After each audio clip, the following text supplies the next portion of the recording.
আজকেই Facebook scroll করতে করতে আমি দেখলাম একটা ভিডিওতে মিষ্টি কুমড়ো দিয়ে আর চিংড়ি মাছ দিয়ে বানাচ্ছে।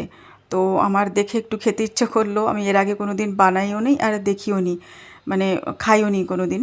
তো ফ্রিজে মিষ্টি কুমড়ো রাখা ছিল, চিংড়ি মাছও রাখা ছিল, তো আমি বলি বানিয়ে ফেলি। তো কুমড়োটাকে আমি মানে খোসা শুদ্ধই আমি কেটে নিয়েছি ছোট ছোট করে যেভাবে পারছি। তো তারপরে আমি মাছগুলোকে একটা প্যানে দিয়ে বেশ ভালো করে হলুদ নুন দিয়ে আমি ভেজে নিলাম। এভাবে কি চিংড়ি মাছ দিয়ে কুমড়ো দিয়ে খায়? আপনারা কি করে রান্না করেন জানাবেন। তো আমি মাছটাকে ভেজে নিয়েছি। ভাজা হয়ে যাওয়ার পরে আমি এই প্যানে একটুখানি কালো জিরে আর কাঁচা লঙ্কা আস্ত দিয়ে 1 চামচ আদা রসুন পেস্ট দিয়ে আমি একটু আদা রসুনটাকে ভেজে নিলাম। তারপরে কুমড়োগুলো দিয়ে দিয়েছি। কুমড়োগুলো দিয়ে দেওয়ার পরে আমি এতে পরিমাণ মতো লবণ আর হলদি আর একটুখানি লঙ্কার গুঁড়ো দিয়ে ভালো করে মিক্স করে নিয়ে নিলাম। আর একটু জল দিয়ে দিচ্ছি, যাতে মানে ভাত দিয়ে খাওয়ার মধ্যে আমার লাগলো কি একটু ঝোল ঝোল হলে ভালো লাগবে, তো একটুখানি জল দিচ্ছি, বেশি না, আধা গ্লাসের মতো জল দিচ্ছি। দিয়ে আমি ঢেকে দিচ্ছি।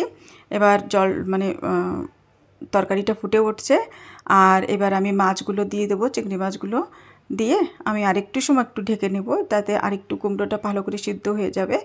তো ঢেকে দিয়ে আমি কুমড়োটাকে সিদ্ধ হওয়া পর্যন্ত ওয়েট করছি। তো এবার আমার মিষ্টি কুমড়া সিদ্ধ হয়ে গেছে আর তরকারিটাও বেশ ভালো হয়ে গেছে। এবার একটুখানি ঝোল ঝোলই রাখবো ভাবছি। তো এই যে কুমড়াটা সিদ্ধ হয়ে গেছে, আমি প্রথমবার রান্না করছি আর খেতে এত সুন্দর হয়েছিল, এত সুন্দর হয়েছিল, মানে আমার হাজব্যান্ড তো 2-3 বার চেয়ে চেয়ে খাচ্ছিল, বলছিল এত সুন্দর লাগে তরকারি মাছ দিয়ে, জানি না কুমড়া। তো খেতে তারপরে আমার আর তরকারি হয়ে যাওয়ার পরে আমি একটুখানি গরম মশলা দিয়ে তরকারিটা নামিয়ে নিচ্ছি।